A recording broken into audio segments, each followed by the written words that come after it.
poin tentang apa yang sedang terjadi yang menandakan kuasa Yesus yang besar itu. Bukan hanya malam sebelumnya Yesus telah menaklukkan badai, tapi sekarang dia menaklukkan orang yang kerasukan setan. Dan tidak tanggung-tanggung, 6.000-an dengan kata lain, kalau legion itu. Tapi tidak disebutkan ya.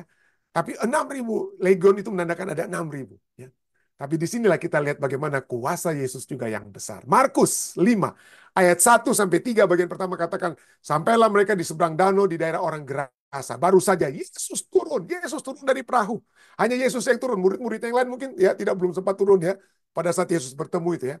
Baru saja Yesus turun dari perahu, datanglah seorang yang kerasukan roh jahat dari pekuburan.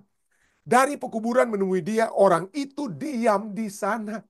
Dia diam dalam pekuburan. Ya, pekuburan itu bukan seperti sekarang ya. Kuburan itu dikubur dalam tanah. Di zaman Yesus itu di goa-goa itu ya. Goa-goa itu orang dimasukkan ke dalam apa? Goa. Jadi orang itu diam di dalam goa-goa bersama dengan orang mati. Bersama dengan orang mati. Dia diam di sana, dwelling dari kata katoi kesis, artinya dia menjadi penghuni tetap di situ. Hunian tetapnya itu bersama dengan orang mati. Dia tidak lagi bisa merasa peduli dengan bau bangkai yang ada di situ ya. Kalau orang baru mati ditaruh di situ, dia tidak peduli. Dia tempat tinggalnya di situ atau habitatnya. Ya, habitatnya di antara orang-orang mati, bagaikan binatang-binatang buas yang mencoba untuk memakan bangkai orang-orang mati dengan kata lainnya. Jadi dia bagaikan binatang buas. Kata habitat di situ. Kata habitat bagaikan dia adalah seperti binatang ya. Binatang, dia sudah mati rasa. Mati rasa susah, tidak lagi dapat mencium ya. Ya, ya. Jadi dia orang yang masih hidup tapi tinggal di dunia orang mati, bagaikan orang yang hidup segan mati tidak mau atau mati belum dengan kata lainnya seperti begitu. Jadi keadaannya sangat tidak normal. Sangat tidak normal. Dan bukan itu saja, ketidaknormalannya katakan dia hidup, dia tidak dibilang dia makan apa. Tidak dibilang, oh kemungkinan besar kalau dia seperti hewan, dia makan juga mungkin bangkai-bangkai yang di situ. Kenapa? Saya katakan demikian karena dia, walaupun dia itu hidup bagaikan binatang buas, tapi tenaganya juga bagaikan binatang buas. Ayat berikutnya, lanjutan dari ayat 3 ini. Dan tidak seorang pun lagi yang sanggup mengikatnya, sekalipun, wah kurang kata pun ya, sekalipun dengan rantai ya. Sekalipun dengan rantai. Jadi bayangkan dia hidup di antara apa? Mayat-mayat. Makan apa dia kira-kira ya? Tapi kuat sekali. Tidak ada seorang pun yang sanggup mengikatnya sekalipun dengan rantai ya. Jadi rantai-rantai itu terputus, artinya dia orangnya bebas.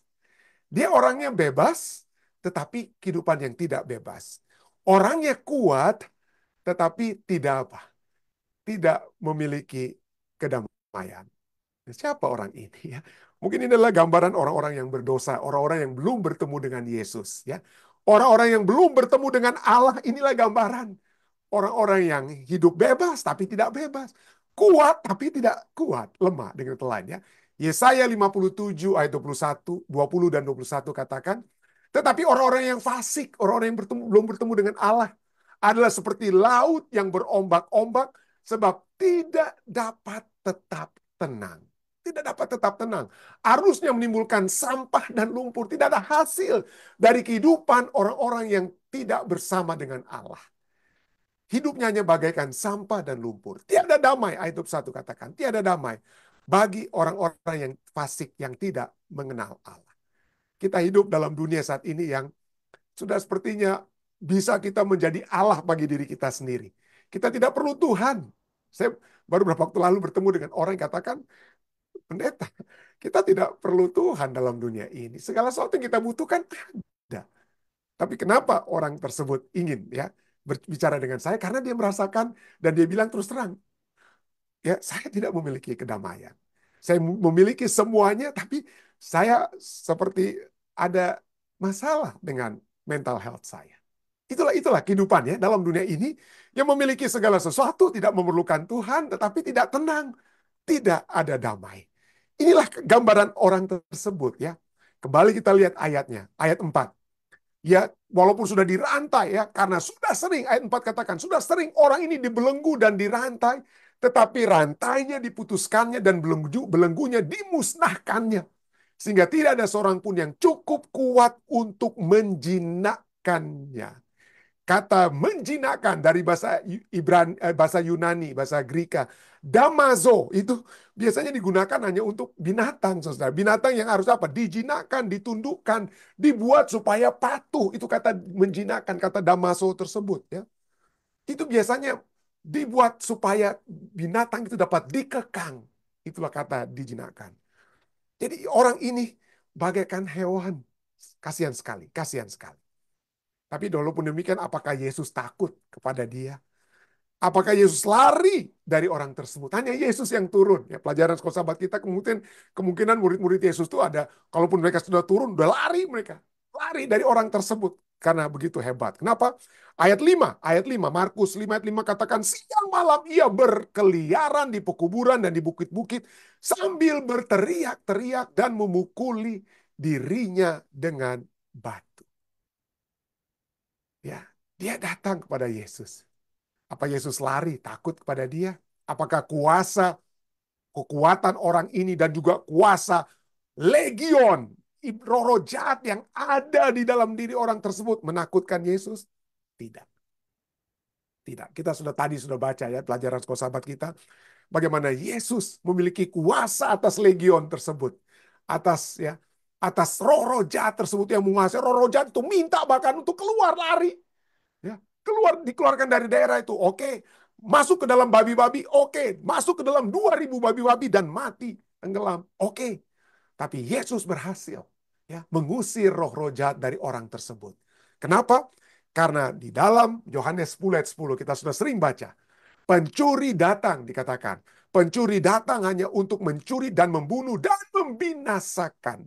Tapi Yesus katakan, aku datang supaya mereka mempunyai hidup dan mempunyainya dalam segala kelimpahan. Yesus datang. Secara khusus dia sudah menjinakkan topan badai. Sekarang dia telah datang untuk menjinakkan orang yang telah menjadi bagaikan hewan oleh sebab adanya legion, roh jahat yang banyak jumlahnya itu, yang telah merasuki orang tersebut. Dan Yesus memberikan kehidupan baru kepada orang tersebut. Apa yang terjadi? Tadinya dia liar, tidak jinak. Tadinya dia apa? Telanjang dengan lainnya. Tidak ada yang dapat mengekangnya dan lain sebagainya. Tapi Markus 5 ayat 15 kita lompat. Apa yang terjadi kemudian? Pada saat orang-orang melihat, ya, pada saat orang-orang yang menjaga babi-babi tersebut melihat babi-babi itu apa? Binasa. Mereka pulang, mereka panggil orang-orang pemilik-pemilik babi itu ya. Para peternak itu, datang lihat ini. Lihat apa yang telah terjadi. Apa yang telah terjadi dengan apa? Binatang kalian. Bukan saya yang bunuh, bukan kami yang makan atau apa. Bukan. Tapi ada yang telah terjadi kepada babi-babi tersebut. Ada Yesus Kristus di situ ya. Lalu ayat 15 katakan, mereka datang kepada Yesus dan melihat orang yang kerasukan itu sudah apa? Duduk. Tadinya dia tidak bisa duduk, dia tidak bisa tenang, dia cuma bisa berteriak, lari kiri kanan. Siang dan malam dia lari kiri dan kanan. Siang dan malam resah dia. Biasanya orang kalau bekerja siang, tidurnya malam. Orang yang bekerja malam, tidurnya siang. Orang ini tadi kita sudah baca, siang malam. Ya, 3 shift dia bekerja. Bukan saya katakan orang yang kerja 3 shift itu ya, Pak ya. Ya, seperti dia. Tapi poinnya adalah dia tidak pernah berhenti. Tapi sekarang dia berhenti. Dia duduk.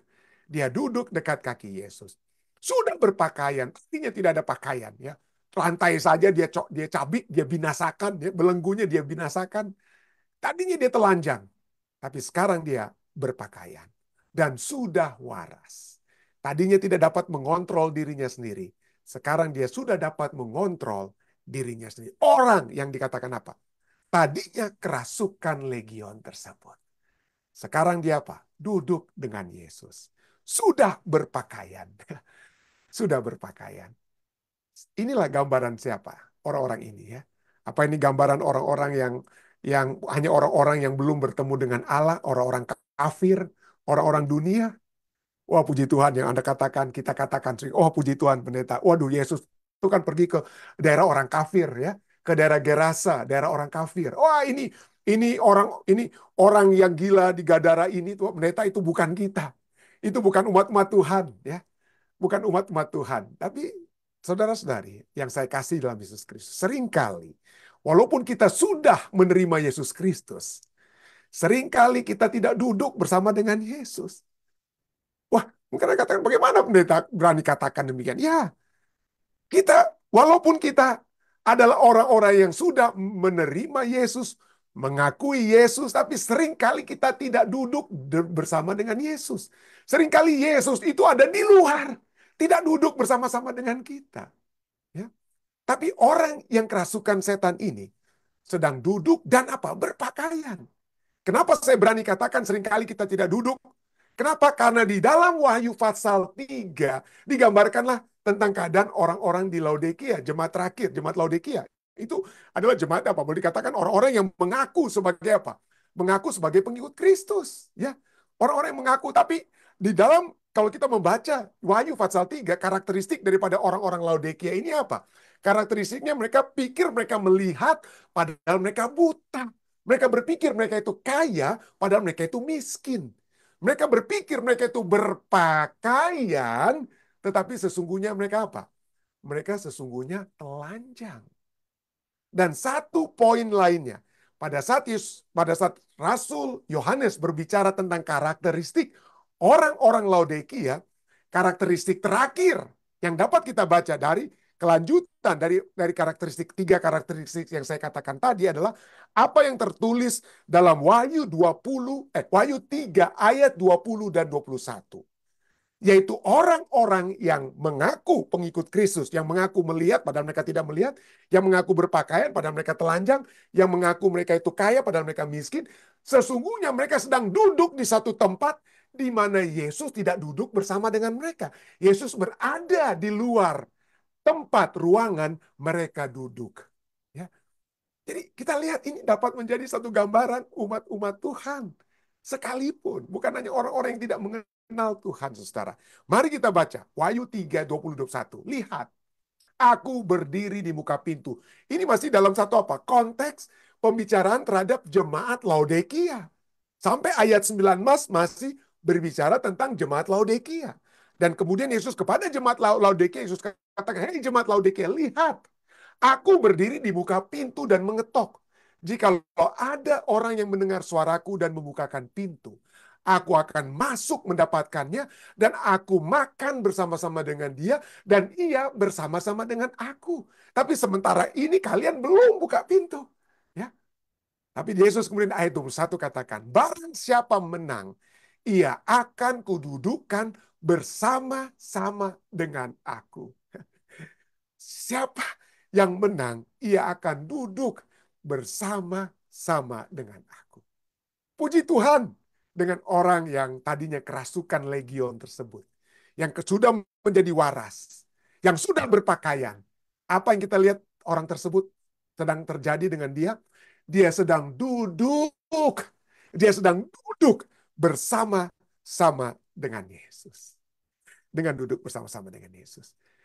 Bagaimanakah pelajaran bagi kita? Bagaimanakah supaya kita tahu? Bagaimanakah supaya kita dapat melihat? Ya, gantinya kita pikir kita melihat tapi kita tidak buta, ya. Maka Yesus harus duduk bersama-sama dengan kita. Harus duduk bersama-sama dengan kita. Menjadi satu pertanyaan, oke? Kita sudah lihat sini bagaimana kepada jemaat Laodikia, saudara dan saya kita diminta untuk duduk bersama dengan Yesus. Sekarang pertanyaannya, bagaimana supaya kita memiliki satu kepastian bahwa Yesus selalu bersama dengan kita? Supaya Yesus selalu duduk bersama dengan kita. Bagaimana caranya supaya itu dapat terjadi? Pelajaran kita malam hari ini menceritakan bagaimana supaya saudara dan saya tetap berada bersama dengan Yesus. Bagaimana caranya? Mari kita kembali kepada pelajaran kita, ya. Kisah ini supaya kita menjadi terus bersama dengan Yesus, kita harus menjadi saksi Yesus. Harus menjadi saksi Yesus. Tidak ada cara lain supaya terus-menerus duduk dengan Yesus. Tidak ada hukumannya selain terus menjadi saksi Yesus. Mari kita baca. Markus 5 ayat 18 sampai 19. pada waktu Yesus naik lagi ke dalam perahu untuk pergi dari tempat tersebut. Setelah dia duduk dengan orang yang sudah waras, yang sudah berpakaian, yang tadinya gila tersebut ya. Kerasukan setan tersebut. Pada waktu Yesus naik lagi ke dalam perahu, orang yang tadinya kerasukan setan itu meminta. Ini kata meminta ini ya, penting sekali. Meminta supaya ia diperkenankan menyertai Yesus. Supaya dia mau bersama-sama dengan Yesus. Tetapi Yesus tidak memperkenankannya. Tetapi ia berkata kepada orang itu, pulanglah ke rumahmu, kepada orang-orang sekampungmu, dan beritahukanlah kepada mereka segala sesuatu yang telah diperbuat oleh Tuhan atasmu, dan bagaimana ia telah mengasihani engkau. Yesus katakan apa? Orang ini meminta, dan ayat 19 perbulan katakan, Yesus tidak memperkenankannya. Dia begging, dia bermohon. Dia parakaleo, bahasa Yunani Greka, melakukan permohonan pribadi. Dan di dalam kitab Kisah Markus pasal 5 ayat 1 sampai 20 ada 4 kali permohonan diberikan kepada Yesus. Permohonan pertama, Markus 5 ayat 10 ya. Markus 5 ayat 10 adalah permohonan pertama, yaitu ia memohon. Iblis itu memohon dengan sangat supaya Yesus jangan mengusir roh-roh itu keluar dari daerah tersebut. Itu permohonan pertama. Ya, meminta supaya apa? Jangan apa? Jangan dibuat keluar. Itu di dalam Markus 5 ayatnya yang ke-10. Ya. Markus 5 ayat 10. Nah, saya mungkin harus perbaiki sedikit. Ini bukan hanya yang kedua adalah yang terjadi di dalam Markus 5 ayat 12. Saya belum sempat rubah, tapi sekarang saya telah rubah ya. Di dalam Markus 5 ayat 12 dikatakan lalu roh-roh itu meminta kepadanya, katanya, suruhlah kami pindah ke dalam babi-babi itu, biarlah kami memasukinya. Yesus setuju. Permohonan pertama, Markus 5 ayat 10, Yesus setuju. Permohonan kedua, Markus 5 ayat 12, untuk masuk dalam babi, Yesus lakukan pada saat mereka meminta kata dari kata yang sama, parakaleo. Ayat 17, Markus 5 ayat 17. Lalu mereka, orang-orang di kampung tersebut ya, mendesak Yesus supaya ia meninggalkan daerah mereka. Dan betul, Yesus meninggalkan. Jadi ada 3 permohonan ini, Yesus katakan iya. Yes, dia lakukan. Tapi permohonan keempat, pada saat orang ini meminta supaya dia dapat menyertai Yesus, Yesus tidak memperkenankan. Yesus, kenapa? Karena ada permohonan kita yang seakan-akan bagus. Mau bersama-sama dengan Yesus, mau dengar firman Tuhan bersama-sama mungkin ya, dengan kata lain, mau mendengarkan terus firman Tuhan. Oh enak, dengarkan firman Tuhan itu enak ya. Tetapi sekarang Yesus katakan, hei, jangan selalu hanya bersama dengan aku, mendengarkan apa yang aku buat, mendengarkan apa yang aku lakukan. Tapi katakan kepada orang lain. Jadilah saksiku. Jadilah saksiku kepada orang lain. Jangan hanya menerima dari aku, Yesus katakan, tapi apa? Berikanlah apa yang kamu terima kepada orang lain. Dan kalau itu terjadi, itu sama dengan orang ini untuk bersama-sama terus dengan Yesus. Dia maunya menyertai Yesus, tapi Yesus dengan kata lain katakan, kalau kamu mau terus-menerus bersama dengan aku, kamu jangan hanya dengar-dengaran. Tapi kamu juga apa? Menjadi saksiku. Ya. Dengar-dengarannya itu untuk menjadi apa? Saksi Tuhan. Ya. Pulanglah ke rumahmu pada orang-orang sekampungmu. Dan beritahukanlah kepada mereka segala sesuatu yang telah diperbuat oleh aku. Itu Yesus katakan, apa yang aku telah perbuat? Bukan. Disinilah menariknya. Yesus menggunakan kata yang diperbuat oleh Tuhan atasmu. Dan bagaimana ia telah mengasihani engkau. Secara tidak langsung, kita lihat Yesus menyatakan bahwa dia adalah Allah. Ingat fokus Markus 1 ayat 8 katakan apa? Siapa Yesus itu? Markus 1 ayat 1, inilah permulaan Injil tentang Yesus Kristus anak Allah. Lalu kemudian Markus menjabarkan, kita sudah pelajari tadi malam. Dan sekarang Markus 5 ayat 19, beritahukanlah kepada mereka segala sesuatu yang telah diperbuat oleh Tuhan atasmu. Apa yang Tuhan telah buat. Dan seringkali Yesus dalam kitab Injil dipanggil sebagai Tuhan. Nah, Anda tahu signifikansi dari Tuhan? Kata Tuhan itu dari kata Ibrani, Greka, Kyrios. Arti daripada Kyrios itu adalah, kalau di dalam kata Ibrani perjanjian lama adalah Yahweh.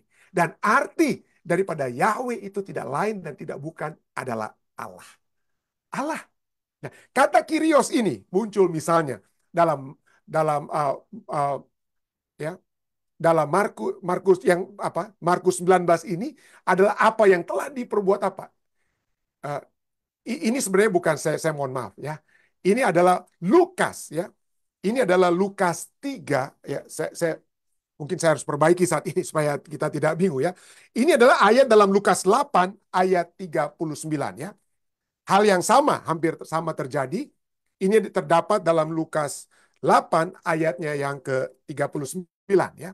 Lukas 8 ayat 39 di mana dikatakan apa?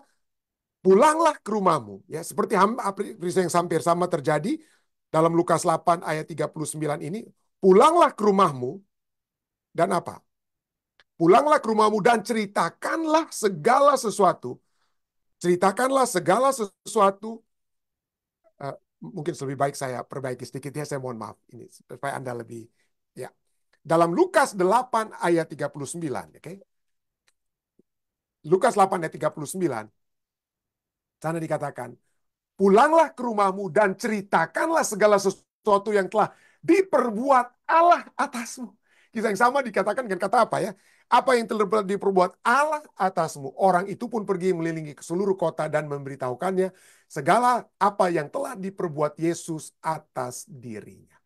Jadi kita lihat di sini, fokus daripada apa yang Yesus lakukan pada saat dia menjinakkan badai adalah penyertaan bahwa Yesus adalah siapa? Memiliki otoritas Allah. Dan pada saat Yesus menjinakkan orang yang gila di Garasa ini, hal yang sama terjadi. Dia menyatakan kepada orang tersebut, ceritakanlah apa yang telah Allah lakukan kepadamu. Apa yang Allah telah lakukan. Dan apa hasilnya? Apa hasil daripada perintah Yesus? Kalau Anda ingin terus bersama dengan Yesus, apa hasilnya? Ya, maka ini yang terjadi. Yesus tahu yang lebih terbaik. Dan yang terbaik itu bukan hanya kita mendengarkan firman Tuhan, tapi mungkin kita dapat apa? Bagikan. Mungkin Anda tidak harus berkhotbah, tapi Anda dapat bagikan mungkin ayat kekuatan dari firman Tuhan kepada sesama kita, atau Anda dapat membagikan pengalaman pribadi Anda. Ya, ada begitu banyak di antara Anda yang saya tahu, yang sudah mendengarkan firman Tuhan dari waktu ke waktu. Telah diubahkan oleh firman Tuhan itu sendiri dari waktu ke waktu dalam kehidupan Anda. Hanya Anda sajalah yang memiliki kuasa. Lebih daripada saya sekalipun, yang seringkali membagikan firman Tuhan ya. Anda sajalah yang telah mengalami satu pengalaman di dalam diri Anda sendiri. Pengalaman yang memiliki kuasa untuk dapat dibagikan kepada orang lain. Ya. Dan kalau pengalaman-pengalaman pribadi Anda tidak harus berkhotbah seperti saya berkhotbah demi ayat, mungkin tidak. Tapi menceritakan bagaimana Allah telah menggunakan Allah telah menyatakan kekuatannya dalam kehidupan Anda, maka Anda memiliki apa? Kisah yang dapat dibagikan kepada orang lain sebagai saksi Allah. Dan dalam Markus 5 ayat 20, maka orang itu pun dikatakan apa? Pergilah dan mulai memberitakan di daerah Dekapolis segala apa yang telah diperbuat Yesus atas dirinya. Dan orang-orang yang menerima kesaksian orang ini, mereka semua menjadi takjub. Mereka semua menjadi heran. Saya berdoa ya, saya berdoa kiranya masing-masing kita ya, yang telah mengalami kuasa kebesaran Tuhan dalam kehidupan kita, yang percaya bahwa Tuhan adalah Allah yang berkuasa. Maka pada saat kita mengalami kuasa tersebut, poin berikutnya, supaya kita tetap bersama dengan Yesus Kristus, jadilah saksinya. Bagikanlah pengalaman Anda tersebut. Kiranya ini dapat menjadi satu kekuatan ya bagi kita semua. Saya bawa ini dalam nama Yesus.